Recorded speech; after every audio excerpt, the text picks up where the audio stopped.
And now, some history.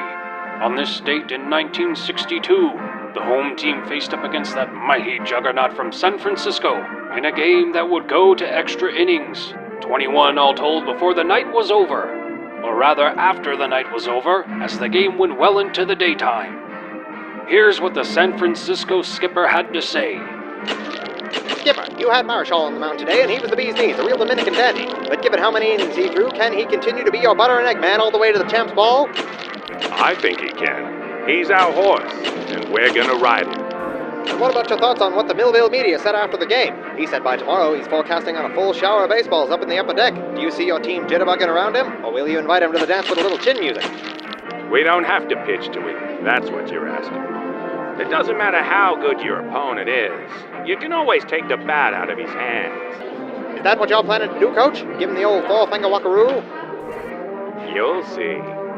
Well, the next night, the skipper, true to his word, walked the meteor 5 times. Unfortunately for him, the man batting after him provided enough fireworks to light up the sky 10 times over.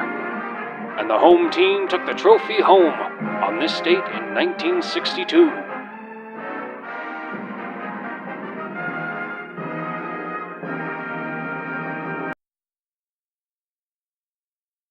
And now, some history. On this date in 1951, Rocky Marciano took on the Brown Bomber, Joe Louis, in a matchup of 2 of the sport's greatest titans. Few knew it at the time, however, as Louis was nearing the end of his career, and Rocky was merely starting it. Such is the whimsy of time that the two would never meet at their respective peaks. Champ, it looked like you had the bomber doing the turkey trot out there like it was 2 days before Thanksgiving. How long before you realized that goose was cooked? Joe Louis is a great champion and a great man. I have nothing but respect for him. It's just my time. So what's next for you, champ? Are you gonna get a shot at the title? Because the way I see it, you got fire in those hands, and Jersey Joe's sweating gasoline. Well, I still have a few more fights before I can get a title shot, but I'm looking forward to the challenge. Marciano would go on to win those fights and every fight after, finishing his career at 49-0 with 43 knockouts. But on that night, it was about 2 legends going on separate paths, but occupying the same ring. On this date in 1951.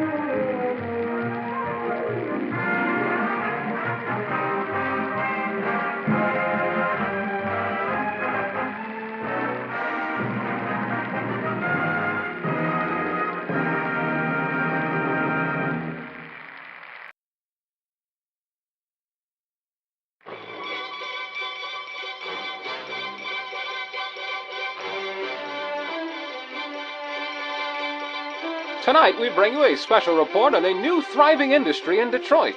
Here with me now is correspondent Sam Harris. Now, you spent 4 weeks in the inner cities for this story, is that correct? Yes, I did. And what's your conclusion? Have the taxes on handguns had any effect when it comes to the situation on the ground? None whatsoever, it seems. While increased costs have resulted in less gun purchases overall, I'm happy to report the citizens of Detroit have taken matters into their own hands. What's this you have here? It's what local gangs refer to as a pipe pistol.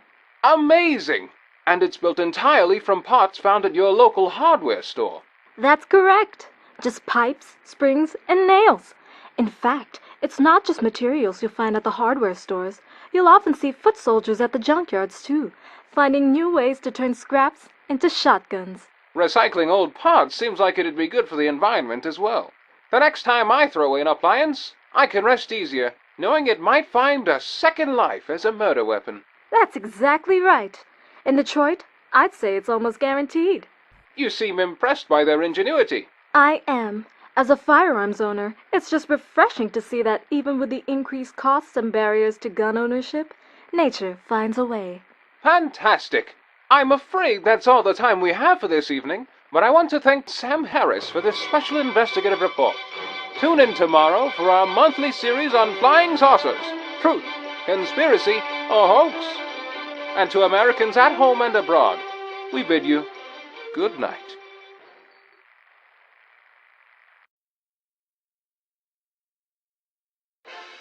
On this day in 1959, 2 years after the Russians sent a dog into orbit, the United States of America demonstrated their own aeronautical ingenuity by making Mr. Pebbles the first cat in space. Here's an explanation from NASA's chief director, Dr. Irene Braun, on why she chose a feline for this mission. Well, we believe the independence displayed by the domestic cat made it a far greater candidate for space travel. We've all seen what happens when dogs are without their master. I think it's safe to say that poor Russian canine went insane from the claustrophobia alone. Mr. Pebbles, in contrast, will feel more at home the further he gets away from it. 600 miles up, our intrepid feline joined the meteors in orbit, traveling at speeds of 18,000 miles an hour. A shocked Russian community could only look on in awe as America once again flexed its extraordinary might. Meanwhile, the President, the French Prime Minister, and other NATO leaders gathered in Paris to discuss the politics of the coming space age. Their decision? That 3 European nations would be armed with their own feline astronauts, Mr. Whiskers, Miss Pussy, and folk singer Cat Stevens, further strengthening the coalition's alliance in the years to come. But none of this would be possible without the heroics of Mr. Pebbles, the first cat in space, on this day in 1959.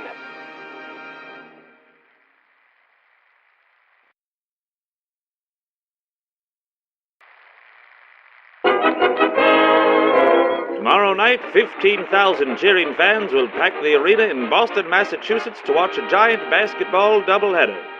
In that cheering crowd, sitting in row C, seat 11, will be a modest 77-year-old man. Those fans won't know that he's made possible the game they're watching. But you're going to meet him now. Horizon Airlines has brought him here all the way from Lawrence, Kansas. Dr. James A. Naismith, the inventor of basketball. Dr. Naismith, how did you happen to invent the game? Well, Mr. Heater, it was the winter of 1891 when I was a physical instructor at Springfield College right here in Massachusetts. We had a real New England blizzard. For days, the students couldn't go outdoors, so they began roughhousing in the halls. We tried everything to keep them quiet. We tried tying them up. We tried showing them pornography. But they got bored with that. Something had to be done. One day, I had an idea. I called the boys to the gym, divided them up into teams of 9, and gave them an old soccer ball. I showed them 2 peach baskets I nailed up at both ends of the gym, and I told them the idea was to throw the ball into the opposing team's peach basket. I blew a whistle, and the first game of basketball began. And what rules did you have for your new game, Dr. Naismith? Well, I didn't have enough, and that's where I made my big mistake. The boys began dribbling between their legs and doing things I never intended to happen. One boy grabbed the ball and dunked it in the basket, before doing a celebratory dance. As you can imagine, I was mortified. When I added a rule to prohibit excess displays of emotion, the game went along much more smoothly. But, much to my dismay, the histrionics kept on. Some of the boys started making passes without looking and dribbling behind their back. It was only a matter of time before the game became an outlet for this sort of exhibitionist behavior, the sort of thing we associate with deviancy and drug use. After that first match, I began to worry that basketball was too exciting a sport for young men to play. But the boys kept nagging me to let them play again. So I made up some more rules, the most important one being no dunking of the basketball or fancy dribbling of any kind. We tried the game out with those rules, focusing on the fundamentals, and nobody was shown up this time. We had a fine, clean sport. 10 years later, basketball was being played all over the country, and the whole thing was started with a couple of peach baskets and a need for peace and quiet. It just goes to show you what you can do if you have to. Indeed it does.